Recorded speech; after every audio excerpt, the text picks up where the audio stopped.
Welcome to the Lancaster City Council meeting. City Clerk. Council Member, Authority Member Johnson. Present. Mann. Present. Smith. Vice Mayor, Vice Chair Christ. Present. Mayor Chair Paris. Here. We have a quorum. Thank you.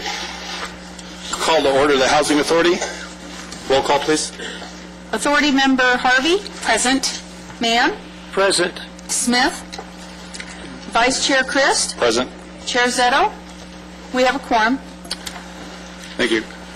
Tim, I didn't see you sitting there. Tim Christensen from Lancaster Baptist Church will do the invocation.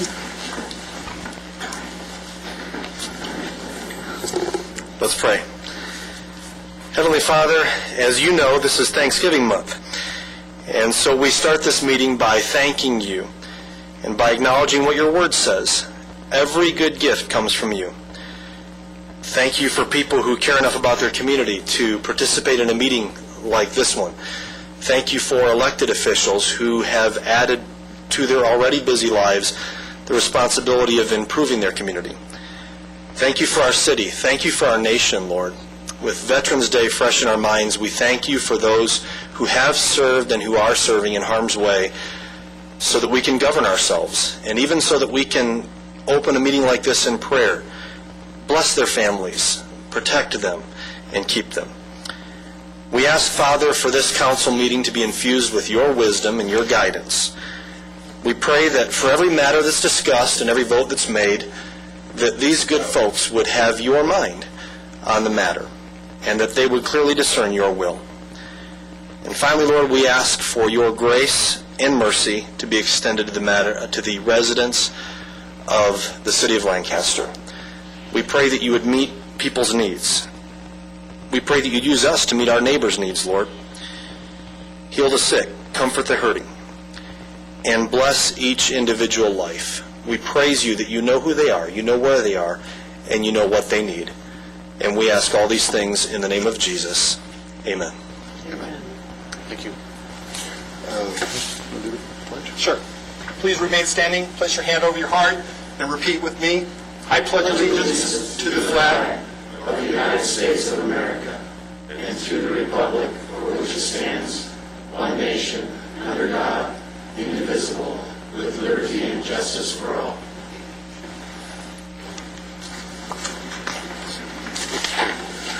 So we have sword.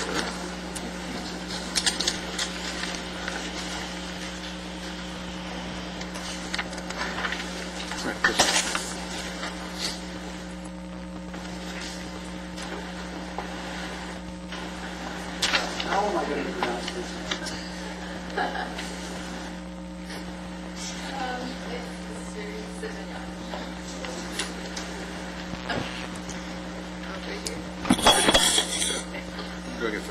Okay. What's your name? Custuri Sivanyanam. Good. In spite of that name, that nobody could pronounce, she's, what's the MEEC Student of the Year? I mean, why would they give me initials? Mojave Environmental Education Consortium. Okay, so you were the Student of the Year for that? Yes. So you're environmental sciences? Yes, I'm interested in that, but I'm actually in mechanical engineering. So. She's the Law Day Speech Contest first place winner. The Lions Club Speech Contest first place winner. What's the NMA? National Management Association Speech Contest. Yes. National competitor. How'd you do? Third place. Not Third bad. place in the nation. Oh, you didn't punish her for that, did you? The 2013 College Prep Quest Bridge Scholar, the ABC Foundation Scholarship recipient, the Academic Achievement for 9th, 10th, and 11th grades, Junior Honor Guard, AV Press Future Leader, I would say so. Freshman Class President, Sophomore Class President, ASB Vice President 2013, Robotics Team Leader, wow, Enviro Fair Founder Event Organizer 2010 to the present, Stanford Education Program for Gifted Youth. What was their first clue?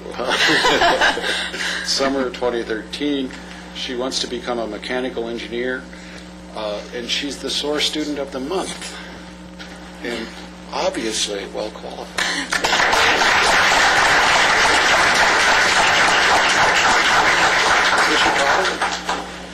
Is this your father? Yes. Come on up. You have to be extraordinarily proud. Thank you. That's wonderful. Thank you. Okay, you stand here. Okay. Take this. Thank Okay. you very much. So where are you going to college? I'd like to go to Stanford, but I'm also applying to other colleges, so we'll see. She's actually applying to other colleges. I'm proud to meet you. Thank you Wow, very much. You're incredible. And you get a $1,000 scholarship. Oh my And, gosh, thank you very much. Thank you for being the SOAR Student of the Month. We're proud of you. phone for Okay, good. And who's this? She obviously knows you. No? See, the whole city's proud of you. Thank you. Okay, you got to get the shots okay? Thank you.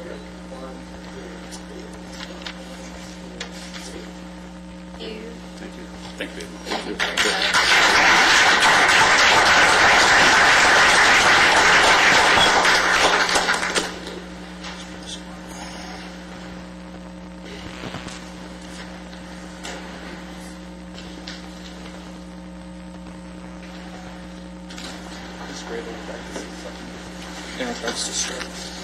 So the principal wants in on the act. This is Chris Grado. He's the principal of the jewel of the Antelope Valley, which is SOAR High School. Yes, thank you, and thank you, Mayor Paris and council and staff, and what you guys do every month for our students. It really is special. I just wanted to also tell you, we had a team from SOAR High School just recently awarded a grant from MIT to go through with an invention that they're looking to invent, and if successful, they will also go to Boston this summer to MIT to visit the campus and take part in some activities. So if you would indulge us, we'd really like to give a presentation to the council and to the staff at whenever would be best for you. So within the next couple of months, it would be wonderful. I'd like to bring our students and give you a quick presentation on their invention and the grant and this amazing opportunity that is given to our students. Want to do it now? Well, they're not here. I'd like to, get the team, and absolutely, they have their jerseys they wear, and it's pretty an exciting thing. So, Okay, great. Can we do it next meeting? Our next meeting is the second Tuesday in December, so yeah, we can go ahead and do it then if that works. wonderful. Yes. Do they Thank need any you. help before then? I'm sorry. Do they need any help before then? Not yet. They're just getting everything from MIT, and the criteria that they have to do for the invention. And at that point, we just really are going to get into the community and see if we can get some help on getting the team to MIT this summer. They're paying for some of it, but we do have to come up with the rest. So that will be something that we'll, obviously be asking the community as well. But this is a really exciting event for our students, and as you can tell by Castoria, we have 400 students at this school that are amazing, just like Castoria. So thank you again for everything that you do for us. Are you around tomorrow? Yes. Let's talk. Okay, excellent. Thank you.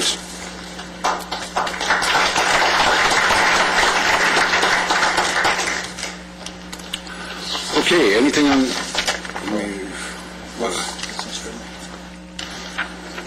Oh, Vern Lawson. Oh, we won it again. That is so cool. I think most of you are aware, a couple years back, we did win Business Friendly City of the Year, issued by the Los Angeles County Economic Development Corporation, and we were prohibited from reapplying for a 5-year period, but now we're back in the hunt, and I'm happy to tell you that we have made the finalists, and we'll determine on Thursday night who actually the winner is. The competition is stiff, but here from the Los Angeles County Economic Development Corporation is Dana Moore to make a presentation to the city. Dana is the Regional Economic Development Manager, is up here frequently, and they have been doing a great job with us in referring leads. So they're a group that we think makes sense to continue to cooperate with. But without So who are we competing with? the cities that are up against us are the city of Glendora, city of Paramount, city of Pico Rivera, and the city of Santa Monica. They've actually, when we won it back in 2007, there was only one award given for all 88 cities in the county, but now they've changed it, so there's a large city award and a small city award, large being a city over 60,000 people. So those are the 5 that we're up against, and we've turned in a compelling application, and What don't you want me to say, Mr. Christ? Don't say it.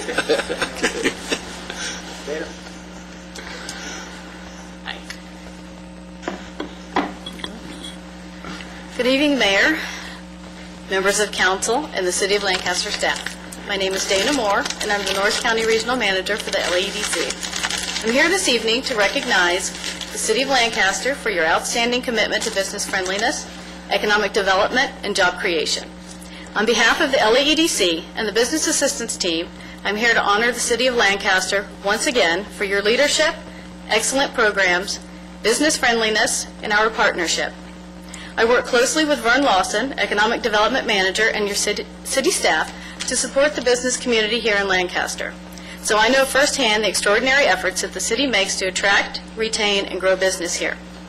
On November 14th, at the annual LAEDC Eddie Awards, where we recognize individuals and cities that demonstrate exceptional contributions to economic development, the LAEDC will announce the 2012 winners of its Most Business-Friendly City Award. I'm thrilled to recognize the City of Lancaster as one of the finalists for this award.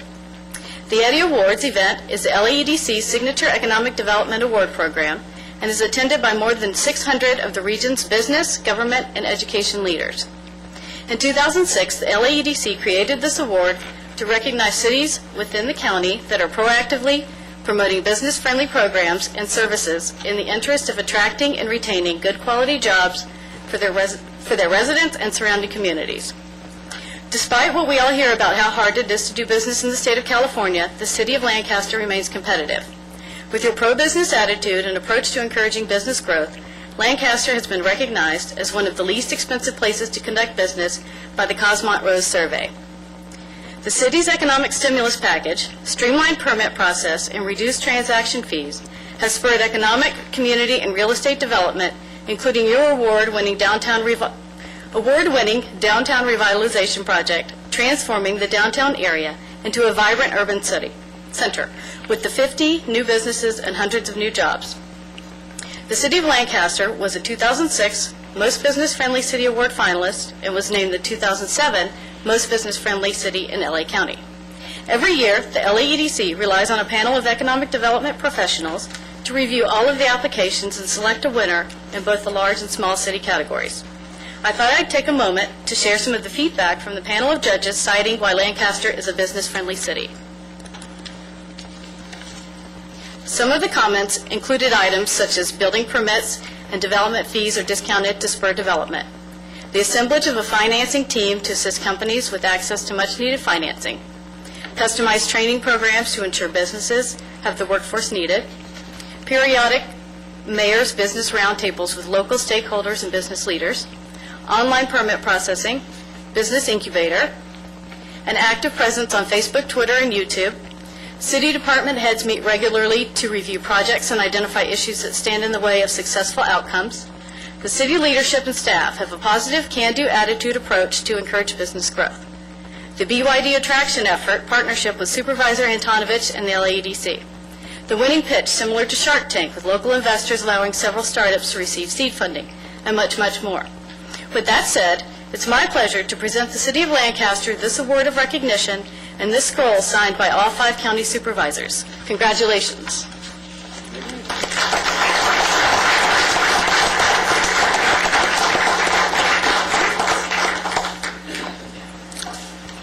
All 5 of them signed it? That must have hurt.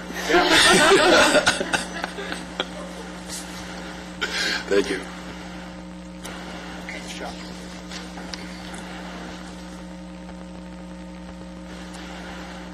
You know, we should probably get a picture. Hey, Vern, let's get a picture. Come on down with us.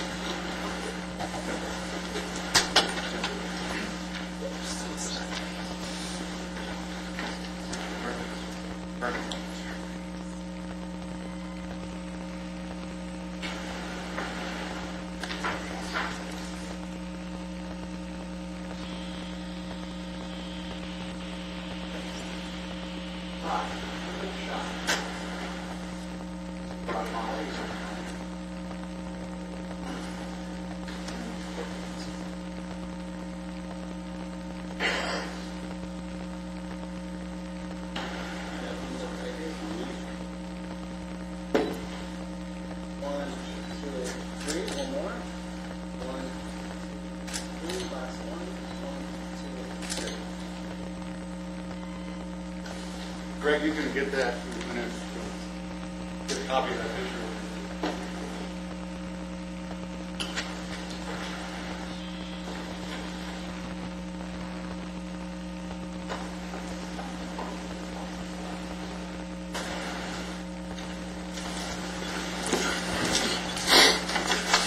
Okay. Pam Statsman.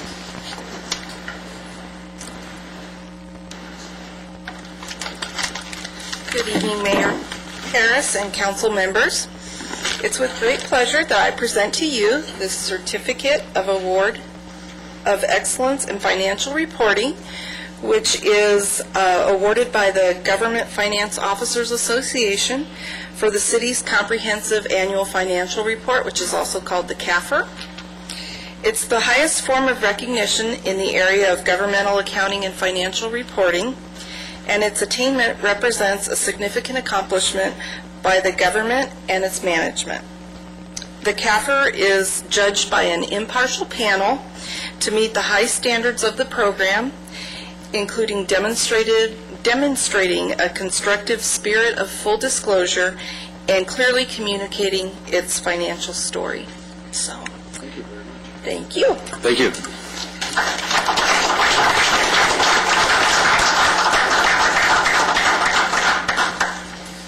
City Manager, any agenda items to be removed? No, sir. Thank you. Any speaker cards on the council minutes? No. Is there a motion? Move to approve M1. Second. Let's vote.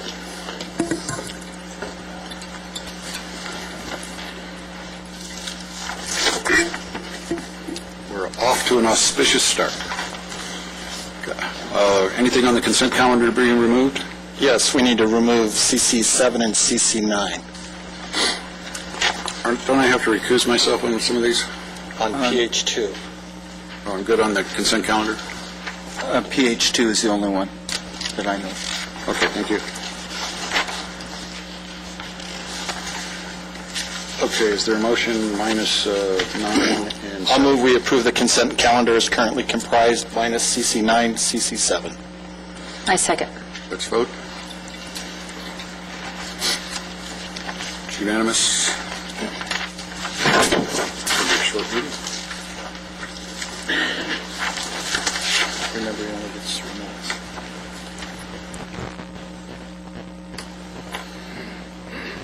Michael Reeves on CC7 And 9. and 9. You get 3 minutes for both. Okay, did you take both of them off, CC7 and 9? Correct. Yes. So, but I can still talk, 'cause For 3 minutes. okay.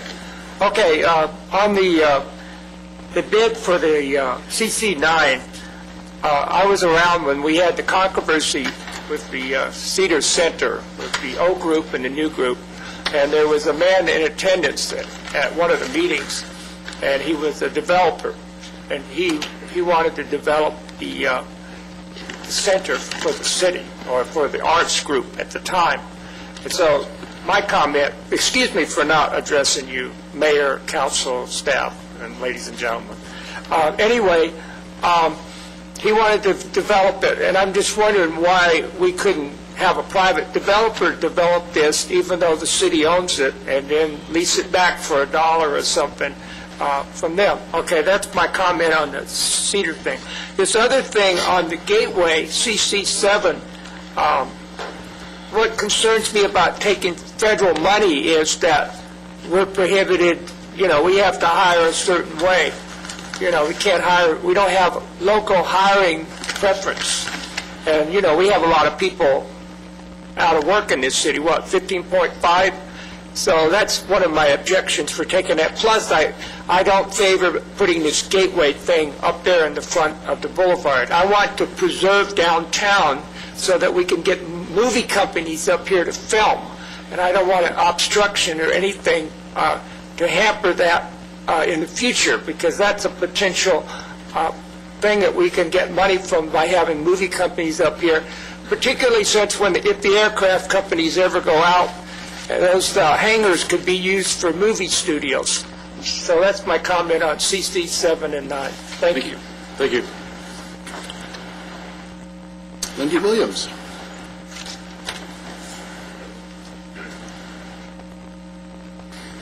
Good evening, Council. Good evening, Mr. Mayor. Thank you for taking the time. Well, since it's removed, I'm hoping it comes back up. But my concern, or my main concern, is that even though so far it only talks about Lancaster Boulevard and 10th Street West, I live on 10th Street West and Avenue I, and I'm thinking if you make it extremely pretty, then our houses do not look as attractive. So I'm hoping, and we don't cut our grass all the time, myself included, but I'm hoping that whatever is going to be done on the boulevard also includes those homes that are north of Lancaster Boulevard on 10th Street West, as far as letting us stay there. We have a lot of seniors, a lot of disabled, semi-disenfranchised, and a little bit broke. So we need places to go. If there does come a time where the city or someone else is interested in developing us, because we do have large lots, and realistically it would make sense to, I understand eminent domain's a little changed, but it would make sense to come that direction, but I'm hoping that's not the case, and if so, no less than 300,000. Then we'll leave.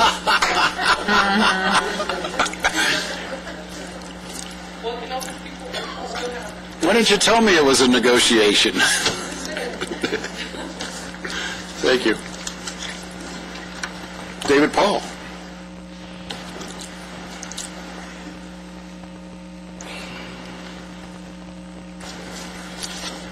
Mayor, Vice Mayor, and Council, good evening. I just wanted to get up and talk about how much I appreciate everything you're doing for the Cedar Center. We had a debate there once. That's just a magical building, and you can't do more good than promoting the arts. I'm taking a course called Soren Kierkegaard's Subjectivity, Irony, and the Crisis of Modernity, and another one on the Introduction to Philosophy. But as the German Romantics battle the Enlightenment and the Dutch Enlightenment, and all these things are going on, subjectivity versus nihilism, and one philosopher compares the other, and your head can swim in all this, but the one current theme in all that is a lot of these guys were into the theater, and it just strikes me on how important a philosophical understanding of life is to the performing arts and vice versa, and I really appreciate it.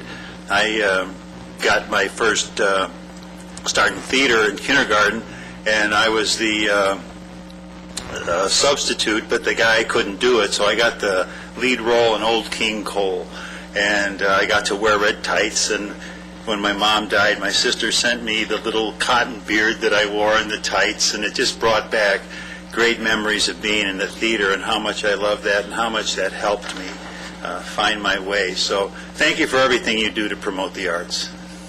Thank you. Okay. Can we do both of them at one time? Yes. Yeah. Okay. Move to approve CC7, CC9. I'll second that. Let's vote. It's unanimous.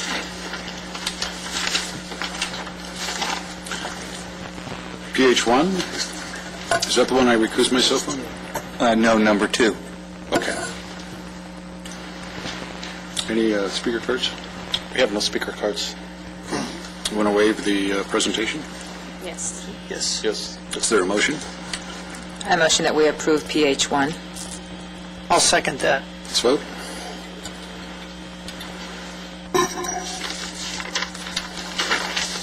This is one you recruit yourself. Okay, good. I'll go back. We're going to open the public hearings for PH2. Elizabeth?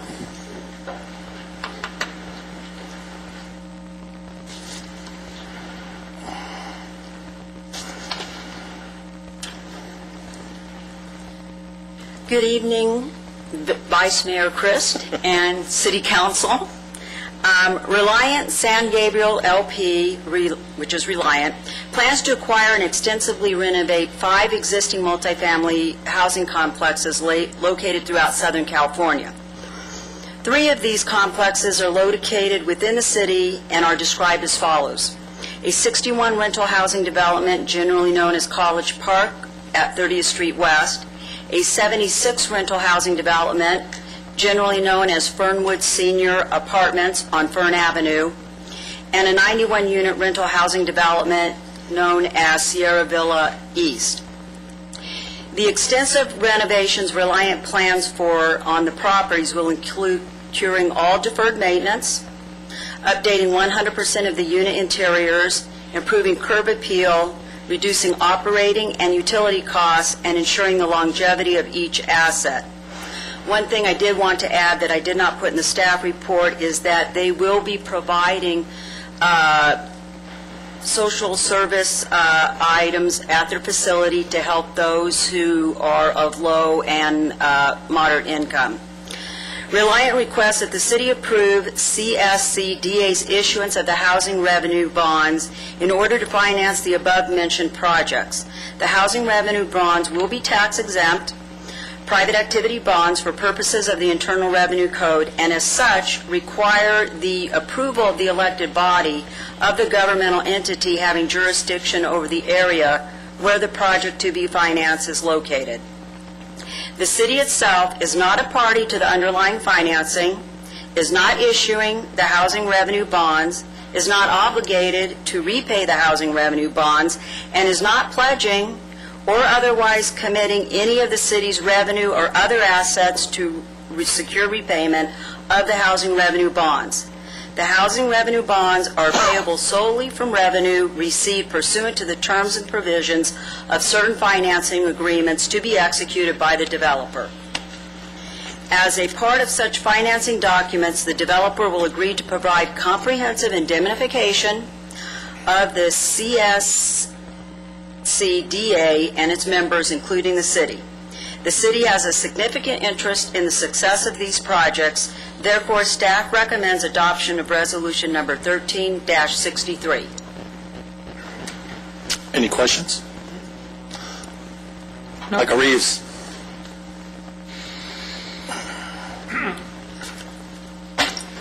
Vice Mayor Chris, council, ladies and gentlemen, staff.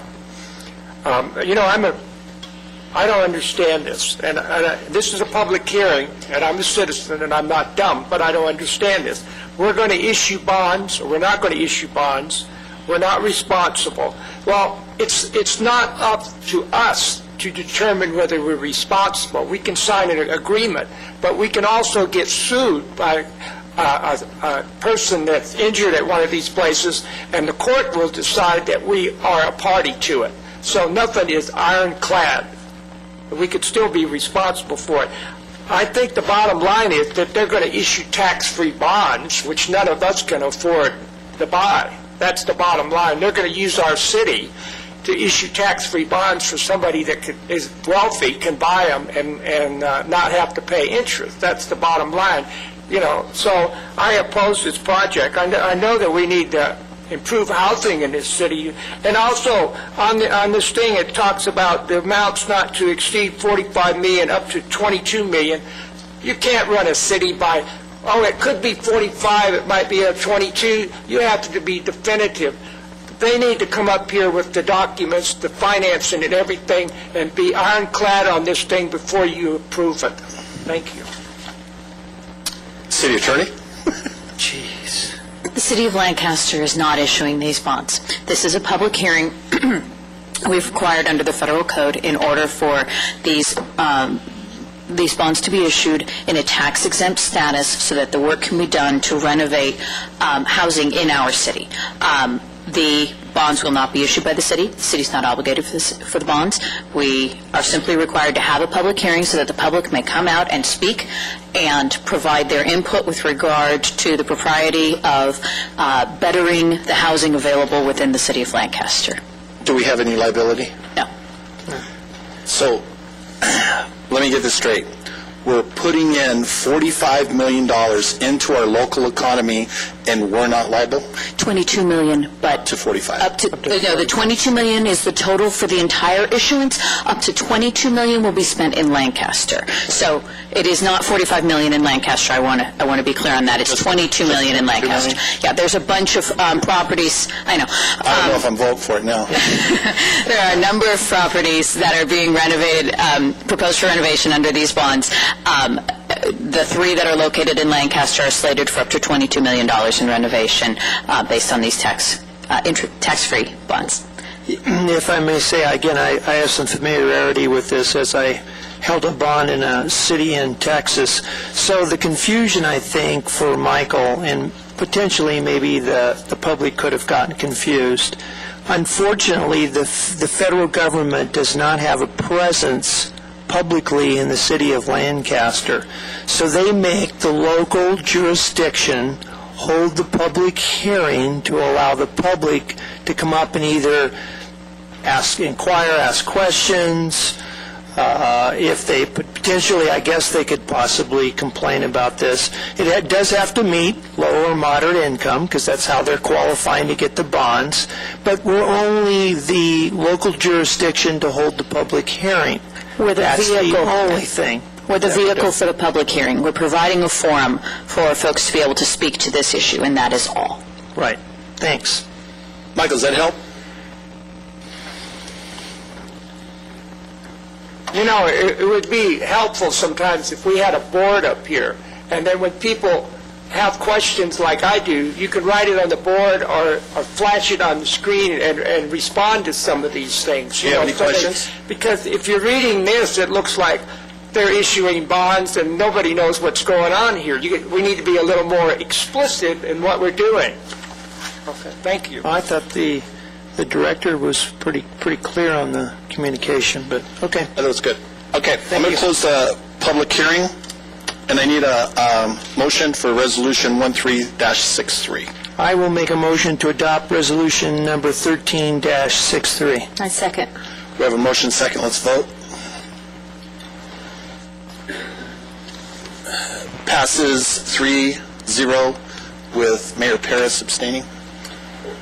And to clarify for the record, Mayor Paris abstained because he owns property located nearby 43331 30th Street West.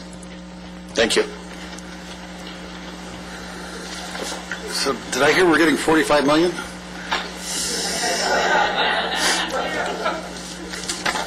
We could build a power plant. No.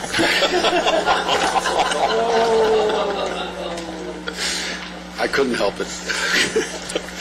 All right, new business, moving on. We waited way too long. Number one, any speaker cards? Yes, we do. Yes. Robert Neal. Good evening, mayors and city council and deputy mayor. Before you tonight is the award of a contract that the city staff thinks may radically change how streets are maintained. If this technology proves to be what we think it will be, the quality of Lancaster streets could dramatically improve in a short period of time. And boy, do we want that to happen. I want to say thank you to Vice Mayor Chris, who has helped connect us with this technology.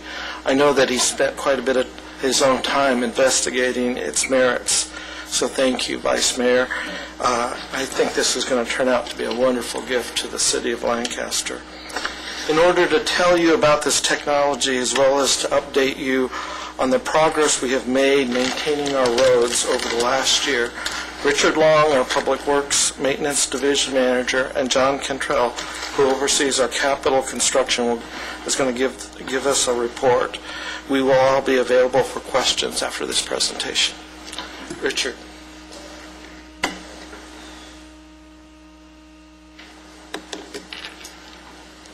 Thank you, Robert. Mayor Paris, Vice Mayor Christ, City Council members.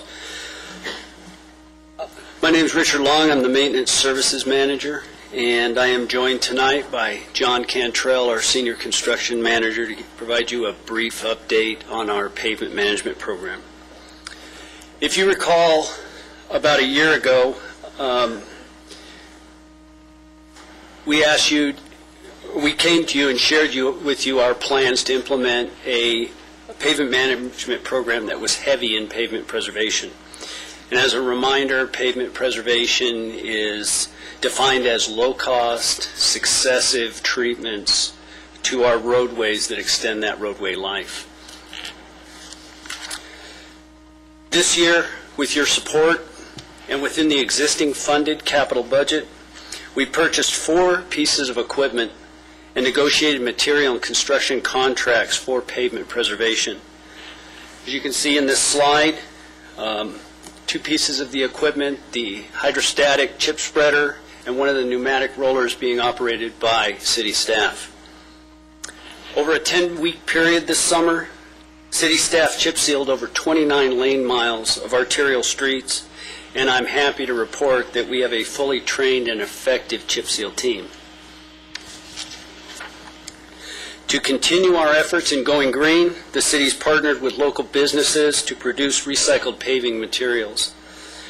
For the chip seals completed this year, specifications called for the aggregate to be recycled asphalt pavement, as you can see in this slide. This slide shows you 80th Street West, north of Avenue I, after resurfacing and prior to final striping. Depending on street conditions, our chip seal program included micro milling, single chip, double chip, flush coats, and scrub seals. Now, we went way out on a limb last year, having never conducted chip seals before, and advised you that we thought this was going to cost us about 25 cents a square foot. Well, I'm pleased to tell you that limb didn't break. For the 29 lane miles completed this year, we were able to bring that in at around 16 cents a square foot. This savings contributed significantly to the overall cost reduction in the pavement management program that John will speak to you later in this presentation. These chip seals are expected to extend the service life of our streets an additional 7 years. Not only is this technique significantly cheaper than other methodologies that might have been employed, but by bringing the work in-house, additional savings were realized. The use of city staff revealed a savings of approximately 60% over contracted services. And I expect, with the efficiencies that come with experience, we'll see even additional savings as we move forward in the future. This slide shows 35th Street West from Avenue L to Prime Desert Woodlands, completed with a new surface and all the stripings associated with it. After only 26 lane miles, the savings resulted in a 100% return on investment of the equipment that you authorized. We are currently looking at 2 additional pieces of equipment that will allow us to bring even more of this work in-house. With any new program, issues have been identified that require additional attention. As the city moves towards more complete streets, road diets, bulb outs, parkways, we're currently looking at treatment processes that will provide a smoother riding surface where bike lanes exist. I would like to turn this presentation over to John at this time. John will update you on the pavement management program, specifically on the progress being made with pavement renovation. Thank you for this opportunity and your continued support. John? Thank you. Thank you, Richard. Especially for the 9 cents a square foot savings. Mr. Mayor, Vice Mayor, council members, the Capital Engineering Group works hand in hand with the Maintenance Services Division developing the pavement preservation projects, but we also manage and design the more complex projects throughout the city. As a part of these processes, we are constantly looking for new ways to make better roads for less. Over the past several years, we've worked diligently to get more bang for our capital construction buck. Through progressive changes, we've moved away from the more costly conventional processes and embraced new techniques and materials. You'll note that in 2006, our average cost for roadway rehabilitation was just over $200,000 per lane mile. In 2009, that had been reduced to around $150,000 per lane mile. And next year, we anticipate our cost per lane mile of treated roadway to be between $80,000 and $90,000. One significant innovation we brought to Lancaster last year was the reheat process, the technology that had never been performed in California. Our first use of reheat was late in the calendar year, and the initial test produced marginal results. After additional analysis, a subsequent portion of the project was completed last summer and produced the results we were looking for. Our plan now is to observe that and evaluate that segment of roadway for a year or so and determine its overall effectiveness for our process. This slide of Jethawk Stadium parking lot represents where our research has led us to discover some new cold-applied technologies and surface treatments that are no more expensive than current products, but have absolutely phenomenal structural characteristics. From what I've observed so far, I believe these materials are so durable, they'll be able to replace some of the more invasive methods of asphalt surface rehabilitation at a fraction of the cost. And these processes can be done by our maintenance services folks if they have the proper equipment. I'm excited about these products, but they're just the tip of the iceberg. Now let me introduce you to TED. That's the project we're looking at recommending tonight. TED is thermally enhanced ductility and densification. Now, I too would like to personally thank Vice Mayor Chris for introducing us to EcoStar Science and Technology, the developer of this cutting-edge process. TED provides a non-destructive means of reconstituting and homogenizing existing asphalt roadways. We've worked with the developer and done some sample areas throughout the city and had outstanding results. We've tested these areas using the most extreme methods of testing in the industry, and TED passed with flying colors. Now, this process has a lot of promise and is the most sustainable process we've seen yet. However, it's not quite ready for the market, for the commercial market. The project you're considering now is our recommendation to move forward with a beta project to make sure this process fits our needs. If it continues to perform as it has thus far, we'll come back to you with a much larger product or project based on full production capabilities, hopefully the second quarter of next year. Now, this slide shows the locations of all the streets we've treated this year and those currently designed and planned for construction early next year. In addition to these locations, we have other projects either out to bid or in the final stages of planning that should double this amount by the end of 2014. In addition to the locations shown, there are several other locations under consideration for the 2014 chip seal program. A large majority of those are along joint jurisdictional boundaries, so they're not shown until we work out the logistics with the appropriate agencies. Aside from the reduced costs of many of the processes we've adopted, every single one of them is more sustainable and more environmentally friendly than conventional methods. Summary, in 2011, our capital construction budget of $6 million rehabilitated approximately 40 lane miles of roadway. In 2013, our $6.5 million budget rehabilitated approximately 75 miles. We're going to do better than that, but that's pretty good.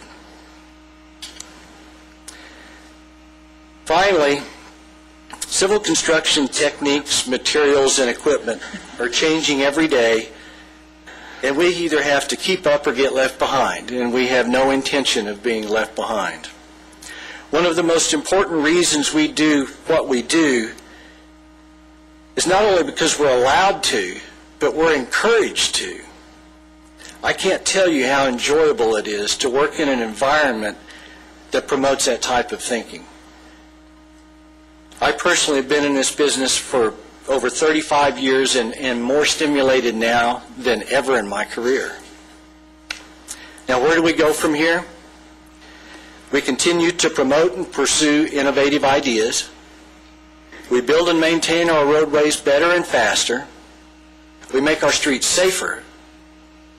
And if all goes as planned, we are 5 years away from having the best urban roadway system in the nation. That's not the county, not the state, but the nation.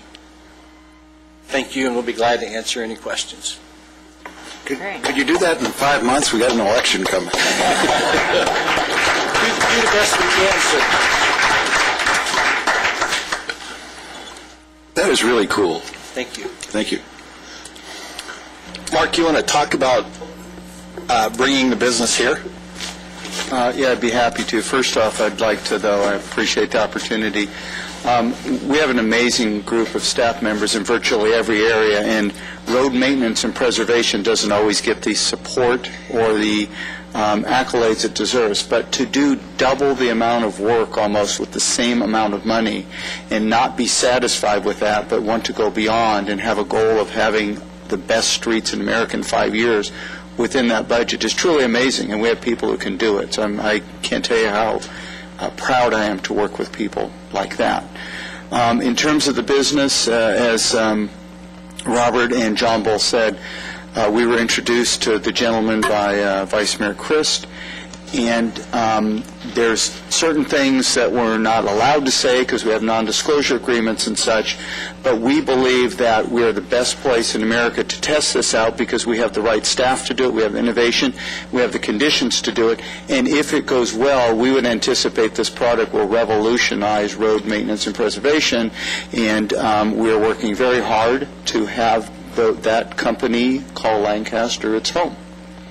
And I could not be more excited. I started in Public Works, and I do get excited about this stuff. And I know Council does, too, because you hear a lot from the public about road conditions. This is one of the highlights of the year for me personally so far.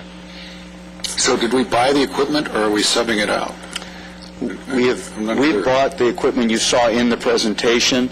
The TED process that we're asking you to approve tonight would be a contract relationship with the company EcoStar.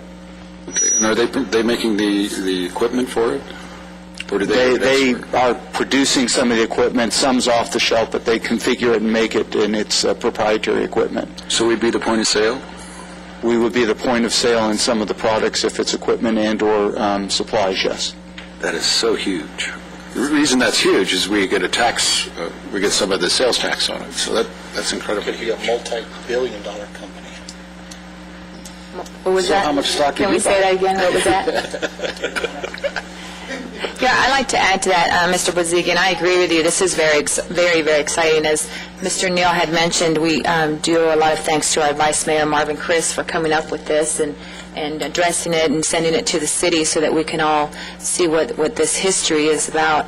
And that's truly what we're doing right now. As John was mentioning, the reheat technology has never been done in the state of California. So again, the city of Lancaster is truly known for making history. And that's what we, the City Council, get excited about, is thinking outside the box and making things happen. And this is today what we showed, and we're really looking forward to the future. Thank you. Thank you. Thanks again. We all good? Okay. Excellent. You have the speaker card. Oh. Do we? NB1. Michael Reeves. Mayor, council, staff, ladies and gentlemen, I hate to rain on anybody's parade, but if you've noticed in the agenda, and they said it, though the process has not been utilized on a commercial production basis to date, we have taken part in trials that have exhibited superior results. In other words, we're guinea pigs. We're going to pay $127,831 to be a guinea pig. And if the street doesn't work in the end, and somebody has an accident because of the asphalt on the street, we're liable. They should be paying us money to do this experiment instead of them. And another thing, we've discussed this before. I read the attachments to the agenda. This is the attachment to this program that they want us to spend $127. It's a little map that shows the area. This is not acceptable. This is a public hearing. The attachment should have the contract or something about the contract as an attachment, not a little map showing the area that's going to be covered. I think that we ought to go back to the drawing board and consider this in December, have the proper attachment, get a little more detail on this about how long this is going to take and all the other particulars before we get involved in paving the streets of the city and face possible liability in the future. Thank you. Thank you. Moving on, is there a motion? I'll move that we approve for the construction project number 13-026. I'll second that. Let's vote. It's unanimous. Okay, council reports. Vice Mayor Christ. Let's do this first, so I can answer his questions. Michael Reeves on the ABTA.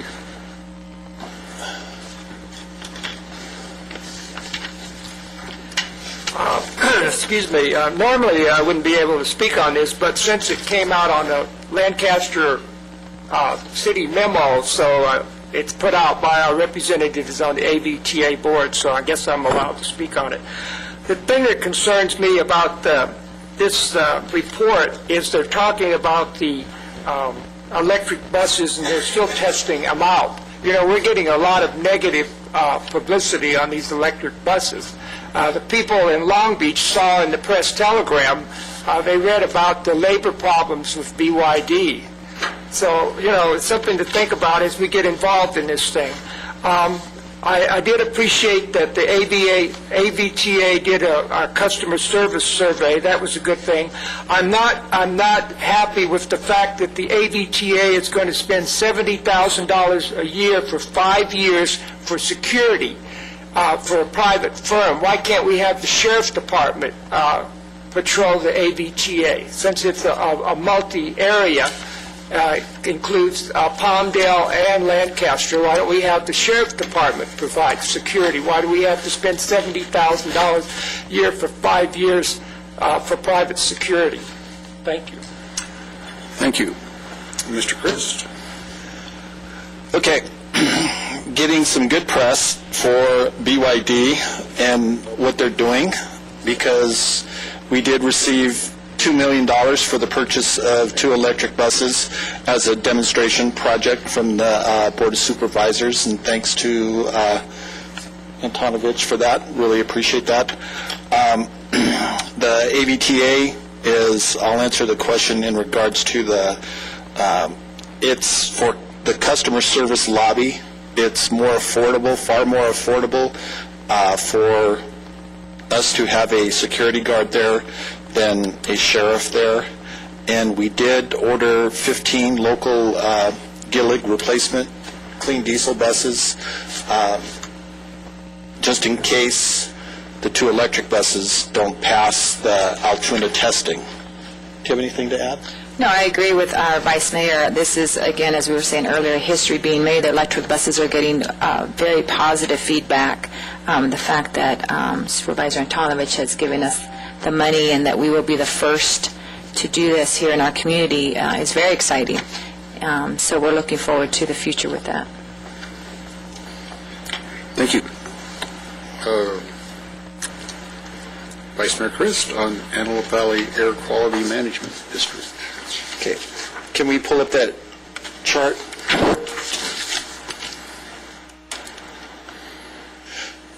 Jason, can I have you explain the saltation? Go ahead and go to the first. Yes, at the AQMD, we've been having numerous discussions about dust and dust-related issues.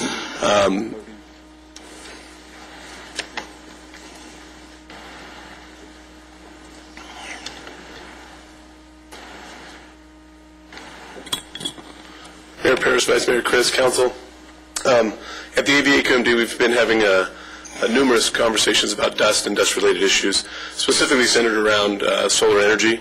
As part of our solar energy process and Marvin's leadership, we've kind of focused and tried to identify where the sources of the pollution or sources of the dust are coming from. As you can see from the slide, obviously wind creates mobility of the dirt and dust.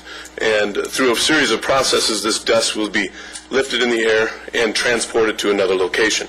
That is obviously what is considered dust.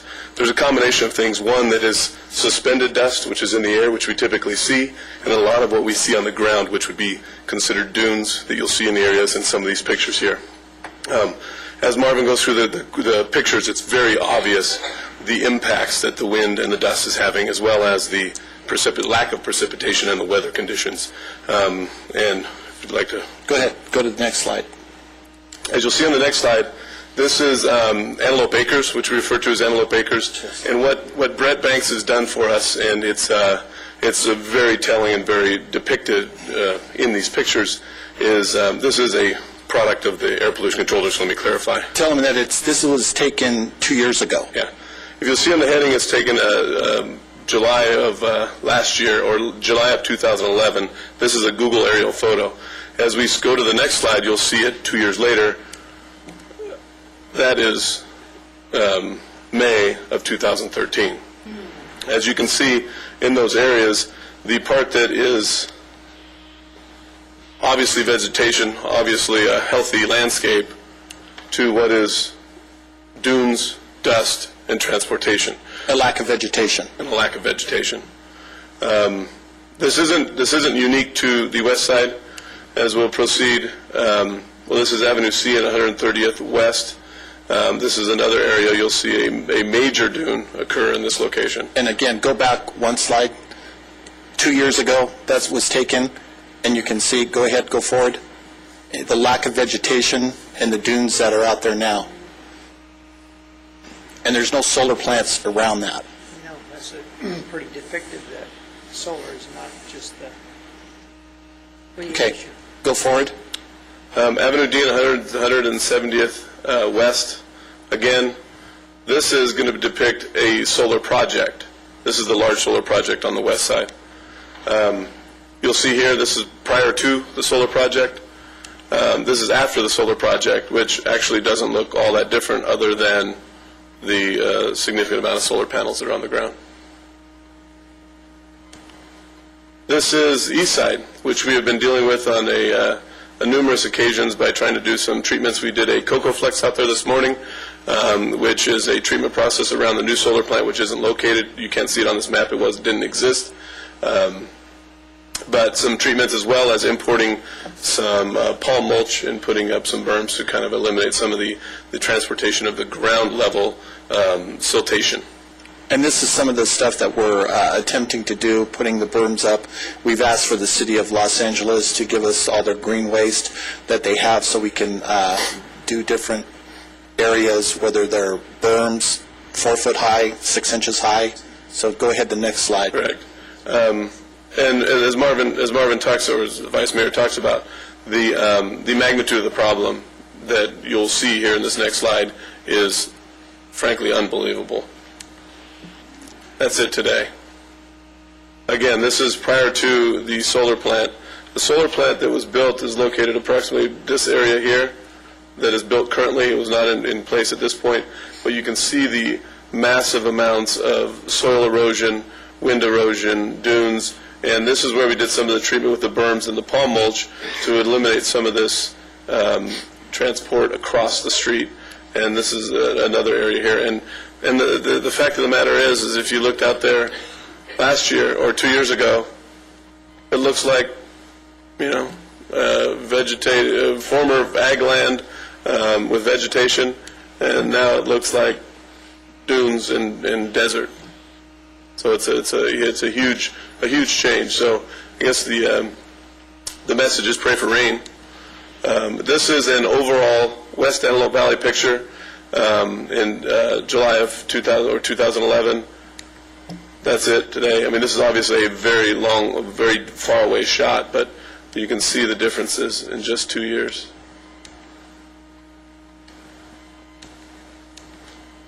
This is east side.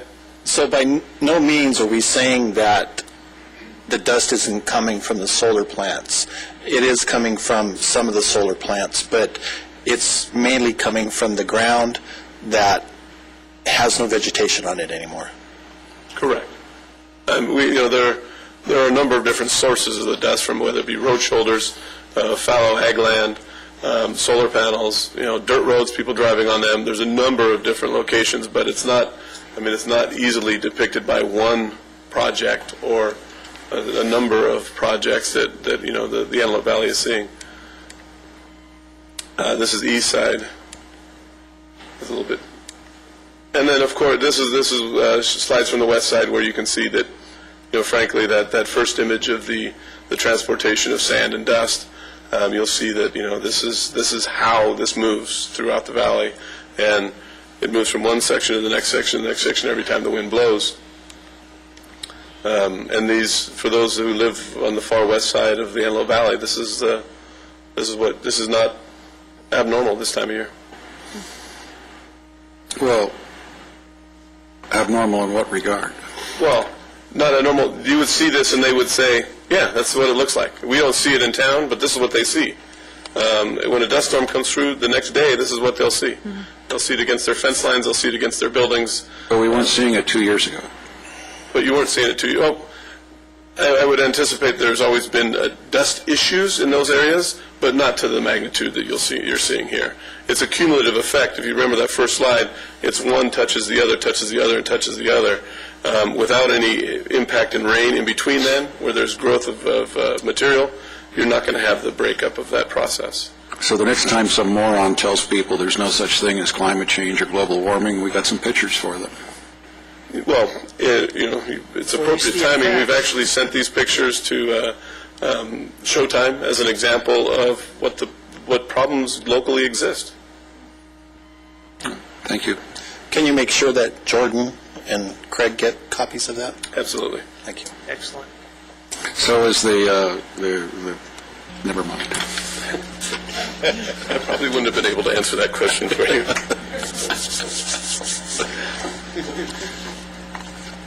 Just remember, there's a meeting next month with the Air Quality Management District about the power plant where they want to put tons and tons of more pollution in the air. David, this is the city clerk. Ladies and gentlemen, this is the time for you to address the City Council about any items that are not on the agenda. You'll find speaker cards at the back of the council chambers. We ask that you fill them out as completely and as clearly as you can, so that if the City Council, City Manager, or City staff need to get in touch with you, they will have your information. As much as we appreciate your request to make comments before your 3 minutes begin, please understand your time begins when your name is announced. Individual speakers are limited to 3 minutes each. When you approach the podium, you'll see 3 lights. The green light comes on when your time begins, the yellow light comes on when you have 30 seconds remaining, and the red light comes on when your time is up. We ask that you be considerate of the allotted time to allow others to have their 3 minutes as well. Following this procedure will allow for a smooth and timely process for the meeting. State law does prohibit the City Council from taking action on items not on the agenda, and your concerns and matters will be given to the City Manager. Thank you. Thank you. David Paul?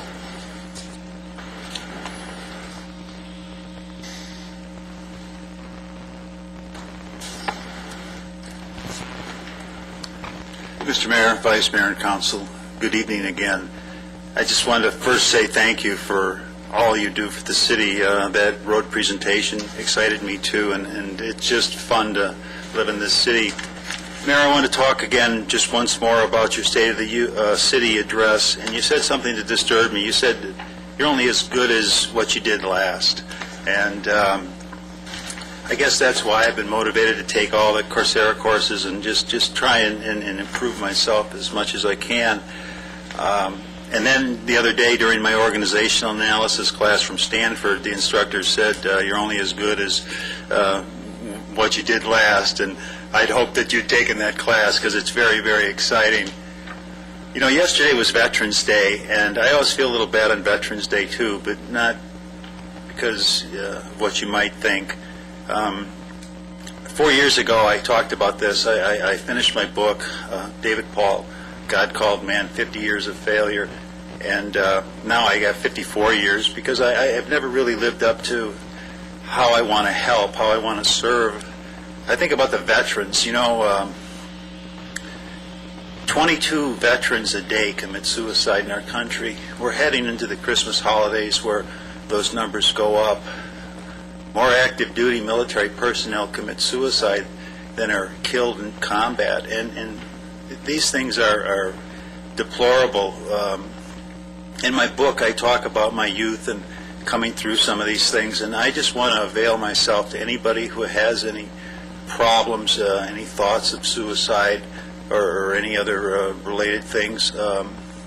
You know, they can talk to me. Joy at the Church of the Responsible Party is where you can contact me. It's in strict confidence. It's ministerial, and it's off the record. So if there's anybody that is experiencing any depression, even if you're not a veteran, you want to talk to somebody who understands that and has been through it. And, you know, there's a great joy in life, and I think even the deepest despair can be comforted, and I'm available to help, and I would love some help to get my book published so that I can have a little bit of money to just do a better job of helping serve. And some of these stories, I think, are comforting and a good example of why I'm worthy to be listened to. What the philosophy class was talking about testimony and how we accept things on testimony and what that means. But I guarantee you, I understand the problem, and I'm willing to help. So, thank you. Thank you. Is it Linda Carroll? I have some information.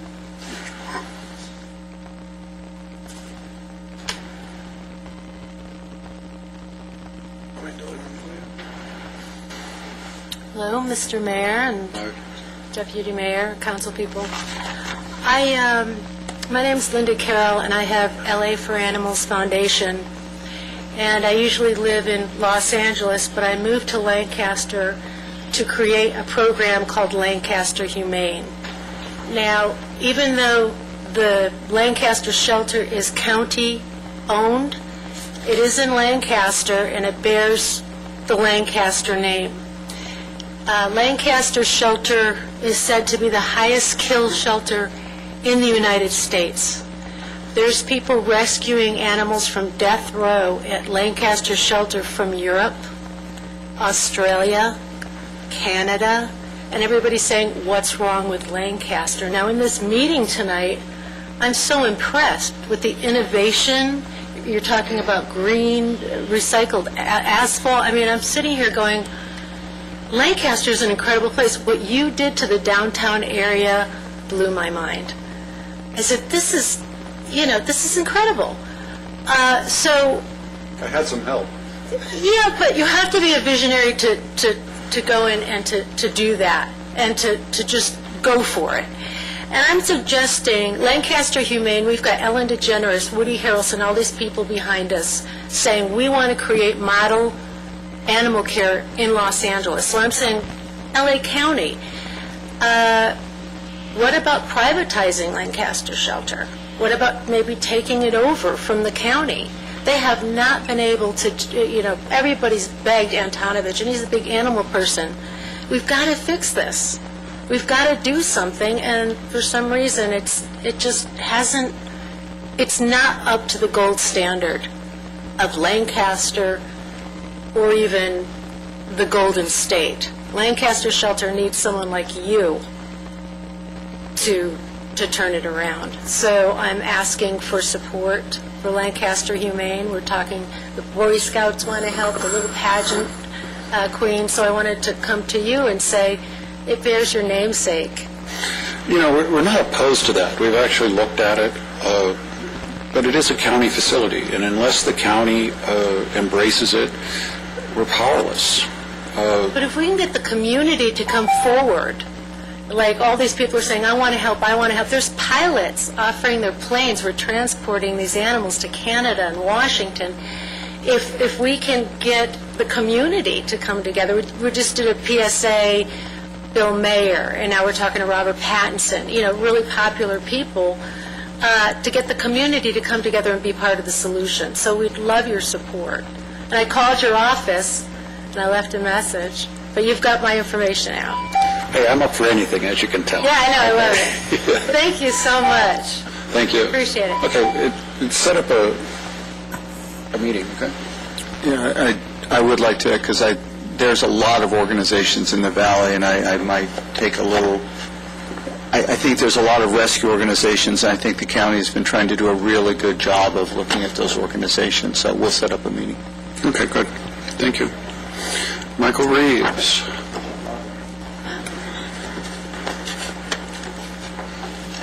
Mayor, council, staff, ladies and gentlemen, tonight I want to speak with you about the senior center down the street from us. Specifically, I want to speak about the meals that they provide and don't provide for the seniors in the community.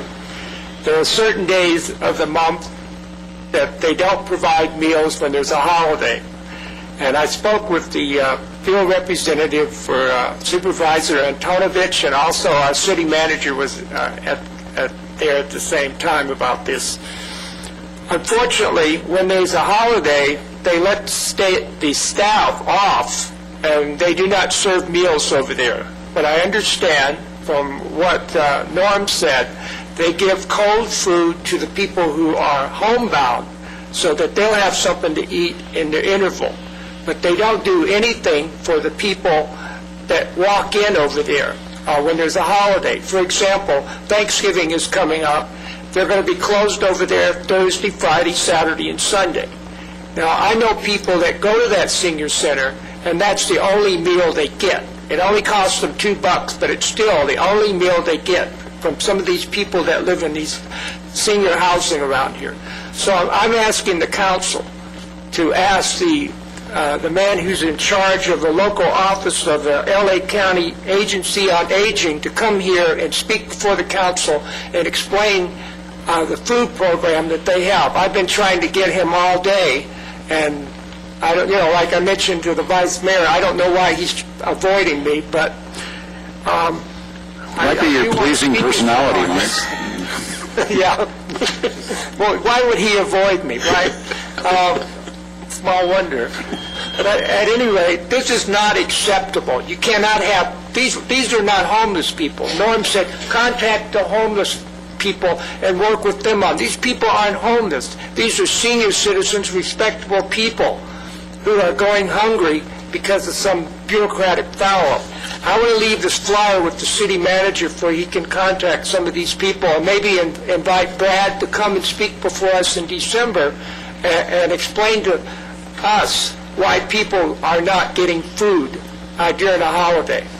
Thank you. Mark, I'd like an answer for that, if you could talk to them. I think that's deplorable. I really do. Michael, you finally have come up with an idea I can embrace. Okay. Thank you. Thank you. I knew if I hung in there long enough. Seriously, let's look into that. I mean, I can't imagine us closing it down on Thanksgiving. I mean, really. Lindy, I can't. You were late. Okay, sorry. Marvin's being a real stickler, and he told me that I had to follow the rules. I did tell him that is something abhorrent to me, but it didn't have any persuasive effect at all. Okay. In fact, if it was up to me, I'd let you speak right now. All right, come on down. And actually, just with all due respect, I really appreciate you taking the time. With the dust, I was a landscaper by trade before I got injured. Relatively inexpensive if you are interested in doing such a thing. And please forgive me because I'm sure you guys have looked, but clover seed. So literally, clover seed, you literally just throw it out. The roots go anywhere from 12 inches to 18 inches deep, average, with very little rain. Then if you choose to do anything with it, when you turn it over, it has, since it's now organic, it has put nutrients back into the soil. I actually did one in Antelope Acres. When I saw the picture, it looked so familiar. Did that because they didn't want to berm, typically everybody.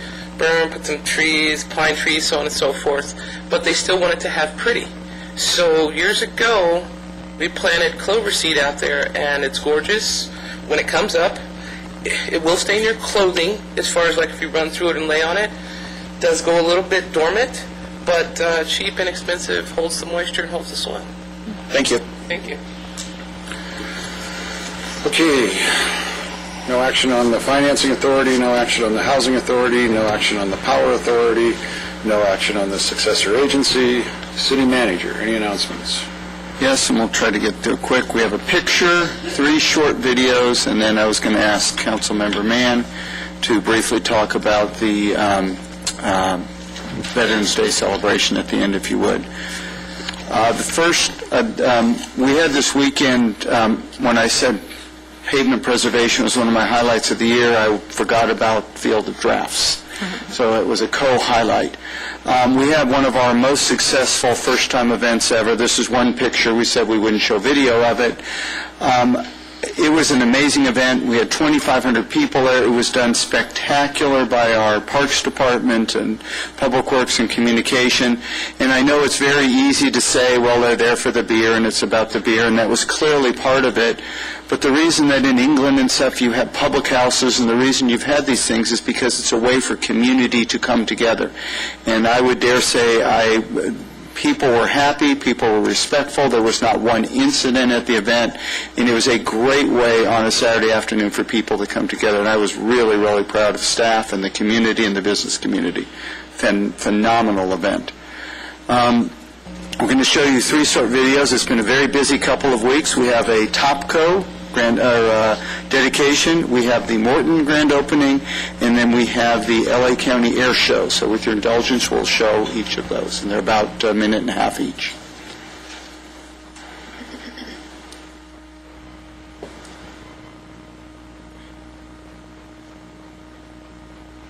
I used to say we were changing the world. Now we're saving the world. Firstly, I want to thank U.S. Topco and its chairman, Joshua Chang, for the vision that brought us here today, and also the City of Lancaster's Mayor Paris for his continued foresight and leadership that has already made Lancaster one of the most environmentally and business-friendly cities in the nation. You have some great companies coming together. When you put Solar City together with Topco, and then you add the government component to it, there really isn't anything we can't do. The timing for solar is now. The technology is mature. Lancaster is the perfect location for solar. We've successfully deployed over 20 megawatts of solar.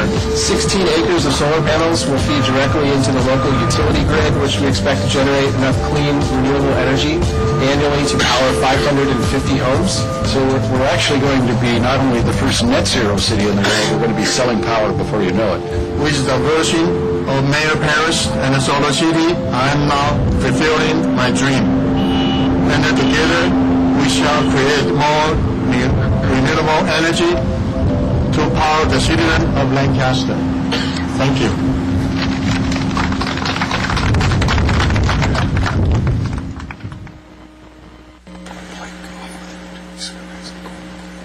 And I think that was about 2 weeks ago.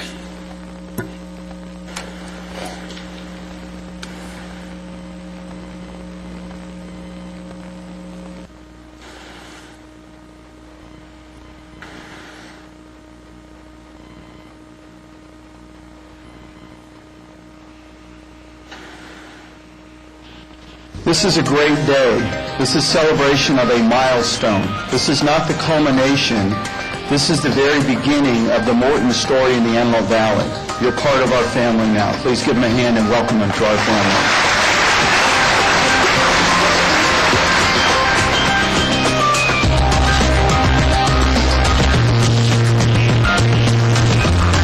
Put this up in less than 12 months when they actually started putting sticks in the ground, and that is truly a remarkable accomplishment. And the reason I'm saying it is because I want you to tell all your friends that might want to bring a factory to Lancaster, they can be up and running faster here than anywhere else.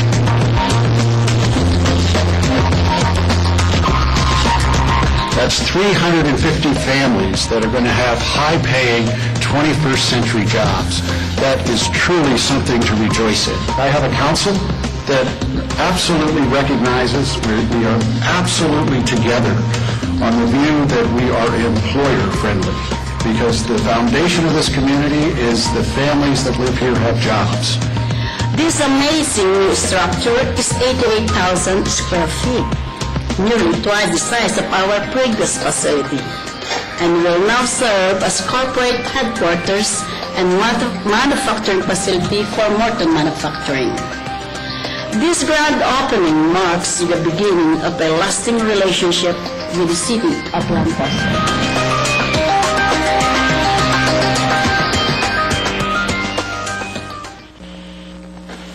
While we're waiting for the next meal, we'd like to thank the developer, Mr. Visco, who did pay for and host the luncheon.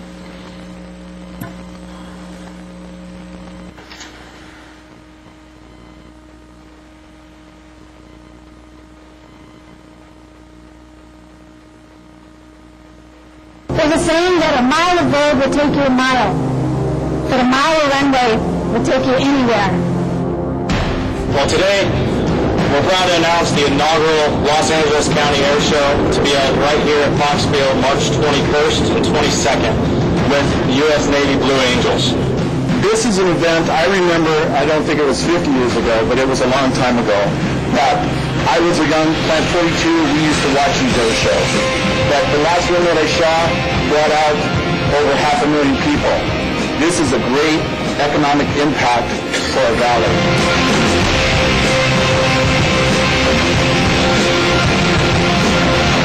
I have no doubt that the Los Angeles County Air Show will not only provide us with the opportunity to see the amazing Blue Angels in action, but it will serve to kindle the dreams of our youth and help their dreams take flight.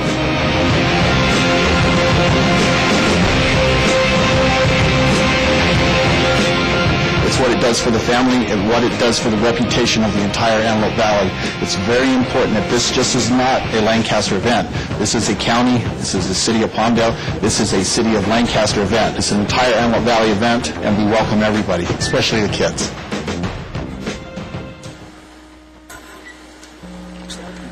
Thank you. That was excellent.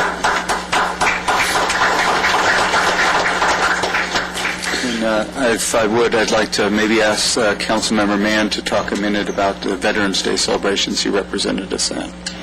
Yeah, yesterday we had the opportunity to give and recognize 5 key people that are still present with us that contributed service to not only our country, but obviously, it's funny, as we were speaking, several of them had actually gone on into law enforcement, so it was amazing to see the type of people that are in this community that continue to give back, and I was proud to represent the city of Lancaster and recognize those 5 people. So I want to thank the council for letting me do so. So I really appreciate that, and I think the veterans were well received yesterday at Lancaster Cemetery. Thank you. Do you have something? Council comments? Yeah, council comments? I just think that with Dana Moore with LAEDC, and then we also had an award that we received that's the highest form of recognition for financing. I mean, these are truly proud moments and examples of what the city of Lancaster is about. Everyone every day comes to work for a purpose, and it takes a team to make these things happen, and for people outside of our community to recognize the goals that we're achieving during these times that we're financially struggling. We, the city of Lancaster, are choosing and refusing to do that. and we are continuously making history, and we're very, very proud of being recognized for those things. Also, just a reminder that we're partnered up the City of Lancaster for Color Me Rad, which will be happening on February 1st of 2014, and it's a company, and right now there's already 2,500 people registered for this 5K marathon, and they said that they are reaching up to 5,000 people to register, and we'll have 5,000 people in our community that day and seeing everyone running, exercising, good health, which is what we're about. So we're really excited about that program. That's all I have. So, Marvin, are we going to see you there? Yes, I will be throwing the bombs.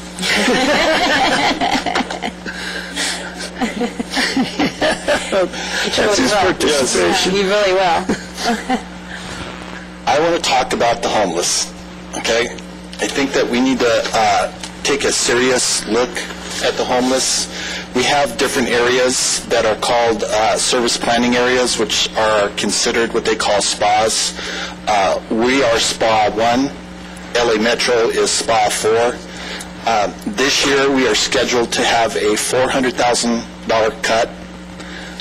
Spa 4 has 19% of the homeless population, which is LA Metro. Spa 1, which is the Antelope Valley, has 12% population.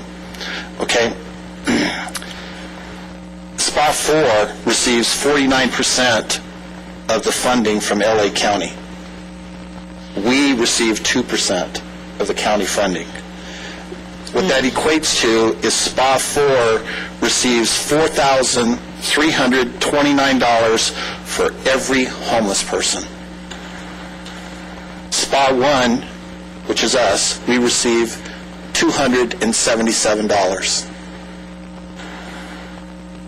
We need to do something about this. We need to ask the county what they're doing, why they're doing that, and why we don't have any representation here. That is way past inequitable.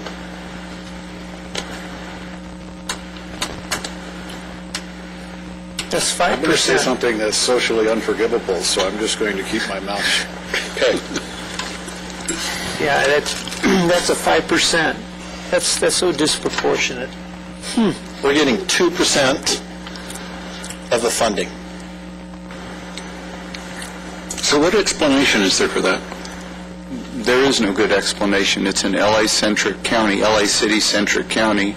I do know that there are people, and led by Vice Mayor and some group, that are getting together. I think the solution is if we say we have a plan to do it, but in order for us, and that's what they're working on, in order for us to implement this plan, we need our fair share. Just going, what I've learned is just going to someone and say, we're not give us more, they're not going to do that. If you say, this is the plan we can do, it will help, you need to give us our fair share. I think I think we're on the right track as a community. And I don't know when your plans will become public, but that's the right way to do it. You have a better shot, and to enlist the help of the county supervisor.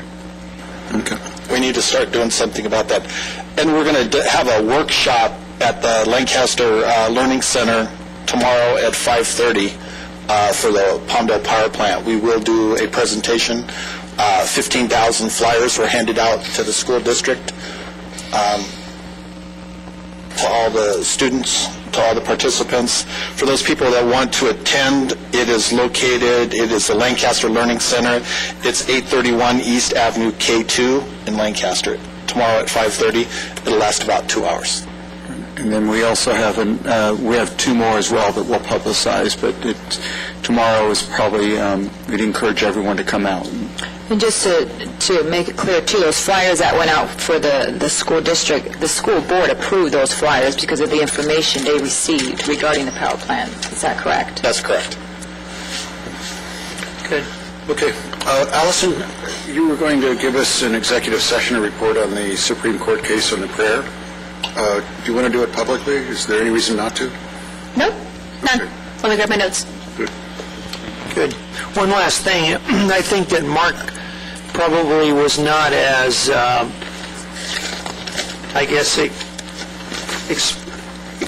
his explanation about this weekend's event I was there from start to finish, and I know this has been said so many times from the council here, but Rhonda and her team and all the employees of the city of Lancaster, I think they made that inaugural event fantastic, and I think this is going to match at the same level that either the Boulevard or the Christmas evening that we have downtown. Give it about 2 years, and it will match very similar type event. And what I was impressed with, it went out with no incidents. I went out to the front. We had lines. Gosh, did we have lines? Good lines. When you're in the food service business or you're just in business in general, when you have lines, that is a positive thing. But I was so impressed with the comments that we got. And Mark hit it on the note. He hit it right on the head. Clearly, community was out on that field on Saturday afternoon. So I was impressed. So really was. I missed it. I was at an AA meeting, but that was me. Anyway, thanks again, and I was so impressed. And Rhonda, you and your staff and all the employees of the city to come together to make an inaugural event run so smooth. So thank you so much. Yeah, they deserve a big round of applause. That was a big project this whole weekend. We hung Rhonda in effigy at the AA meeting, but...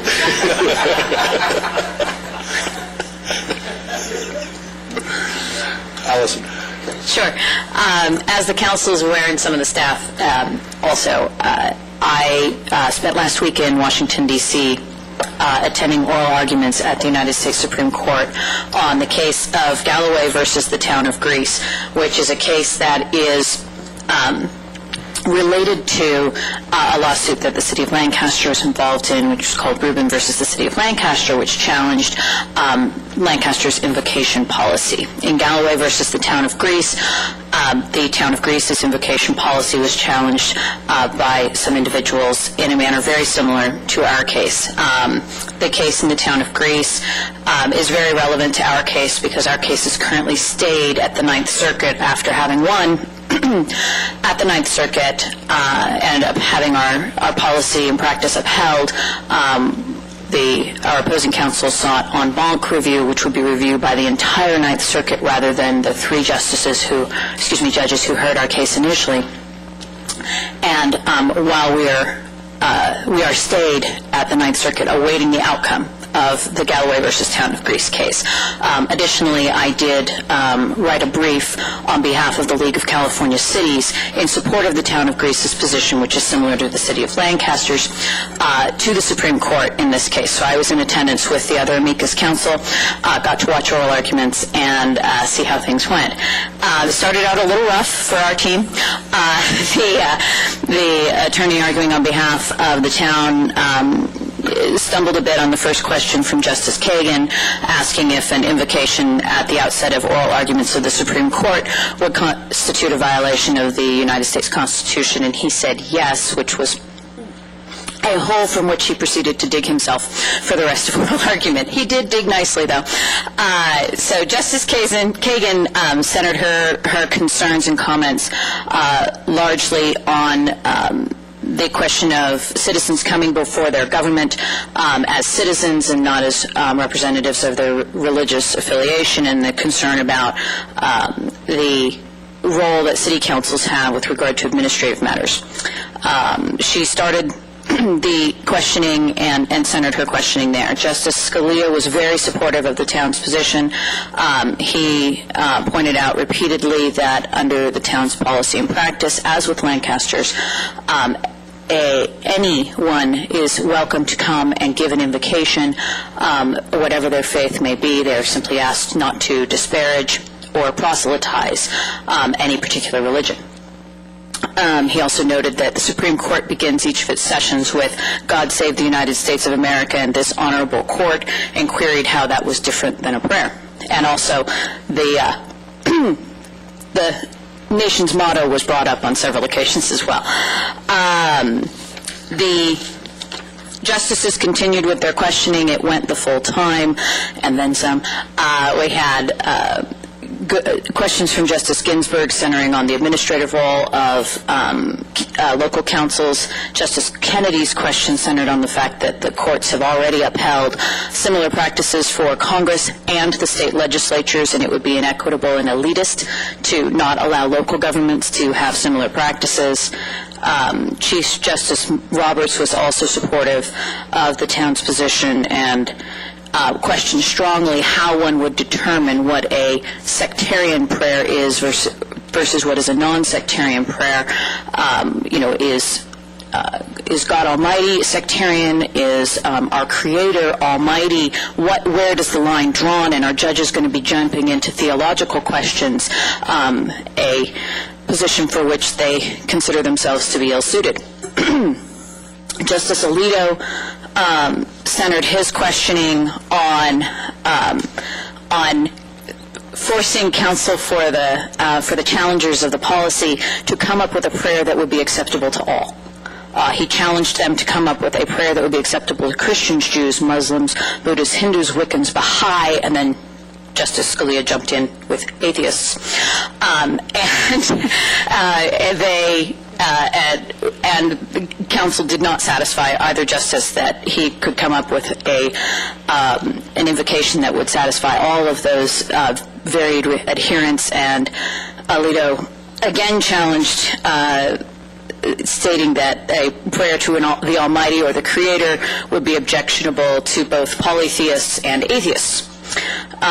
Justice Sotomayor didn't question too much, but she did raise a concern about the role in the administrative proceedings and the effect of asking people to stand as one and pray would have on folks who don't follow such beliefs. And there was a very amusing moment when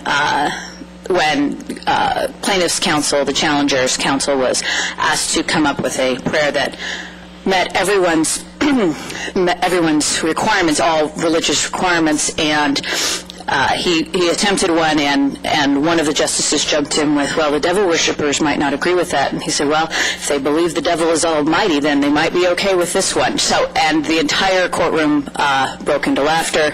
It was a mildly disturbing but amusing moment.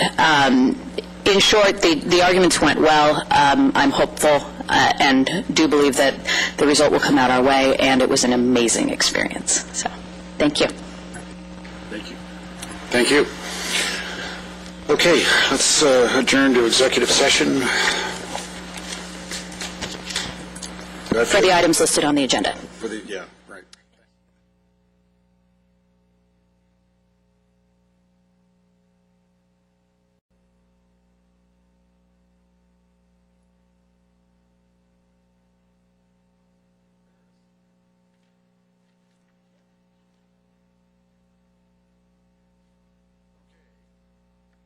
We'll now reconvene the meeting. City Attorney, your announcement, please. In closed session, the City Council discussed 3 items of anticipated litigation and gave direction to legal counsel. Housing Authority meeting is adjourned until Tuesday, December 10th, 2013, at 5. From all of us on the City Council, we wish you a very happy Thanksgiving. May the good things of life be yours in abundance, not only at Thanksgiving, but throughout the coming year. The City Council meeting is adjourned until Tuesday, December 10th, 2013 at 5 p.m. Carol, my day is done, and I'm coming home, and I hope you're home.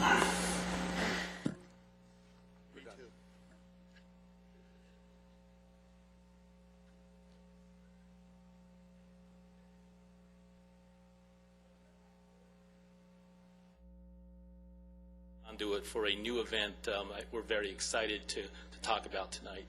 And then we'll have Luis Garibay, who's the staff liaison for Destination Lancaster, wrap it up for you.